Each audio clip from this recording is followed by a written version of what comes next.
Hey, welcome. So, if you've ever felt that jolt of anxiety just thinking about starting a conversation with someone new, you're in exactly the right place.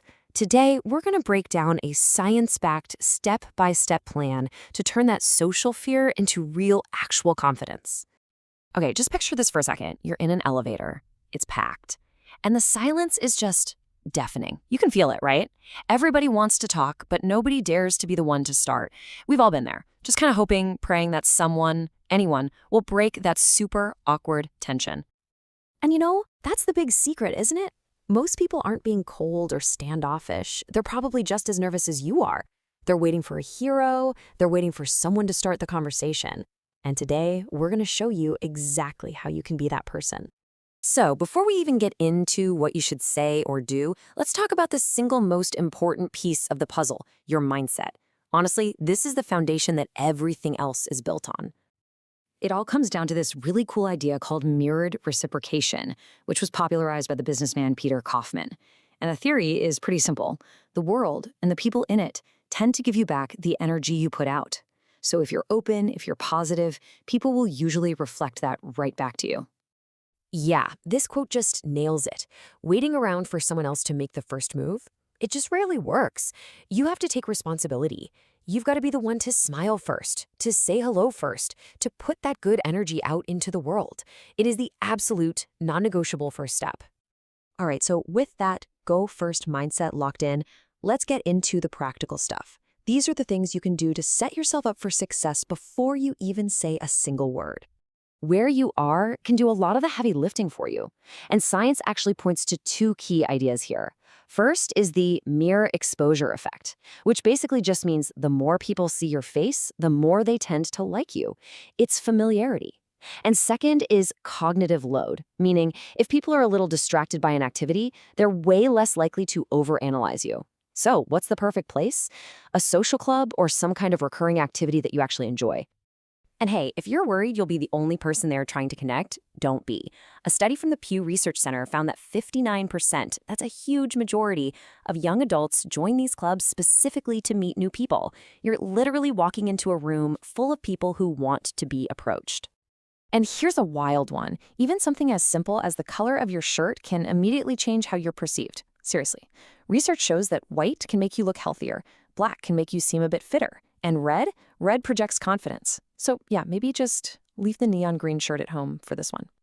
Look, feeling nervous is totally normal. It means you care. But instead of letting those nerves take over, here are three kind of weird, but seriously effective science-backed tricks. First, pop a sour candy. That intense flavor can literally shock your nervous system out of its anxiety loop. Or subtly stretch your toes inside your shoes. It grounds your body. Or my personal favorite, just discreetly cover one nostril and take a few breaths. It is an amazing way to slow down a racing heart without anyone noticing.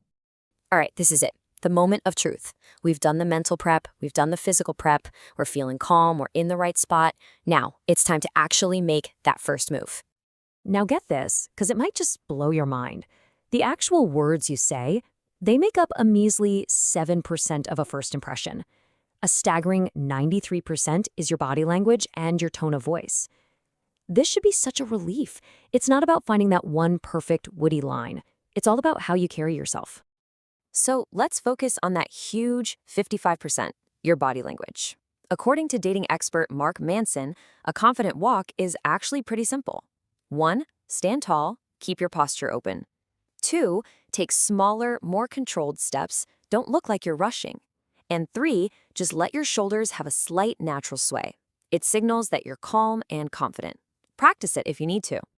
See, you don't need some clever pickup line. Honesty is incredibly effective. Something direct like, hey, I saw you from over there and I knew I'd be kicking myself all day if I didn't come say hi. That works. It acknowledges the situation, it shows confidence, and it's genuinely flattering. And if you're going to give a compliment, this shows you the right way to do it. I like your hair. That's okay, but it's pretty generic, kind of forgettable. But making it specific, I really like your hair. It goes great with your outfit. That shows you're actually paying attention, it feels personal, and more importantly, it feels genuine. Okay, so once you're talking, these are the little details that make a huge difference. Maintain good eye contact. And here's a cool trick. try blinking just a little bit slower than normal. It actually creates a sense of connection. Use your hands when you talk. And slow down your speech. A calm pace signals confidence. Oh, and a really crucial pro tip. Keep any and all compliments above the waist. So the chat went great. Awesome.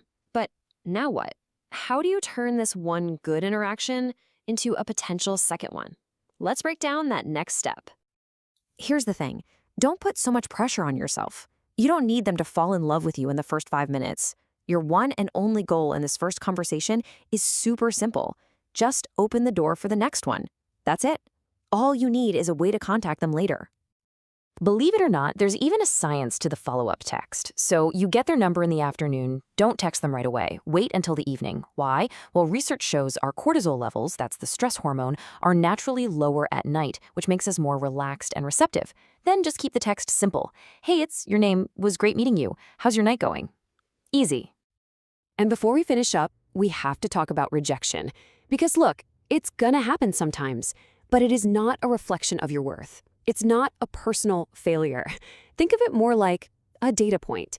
It's just a learning experience that helps you get better at this. That's all it is. So, as we wrap this all up, I want to leave you with this thought.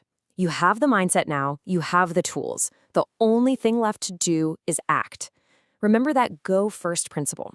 What important conversations, whether they're professional, social, or romantic, are you waiting for someone else to start?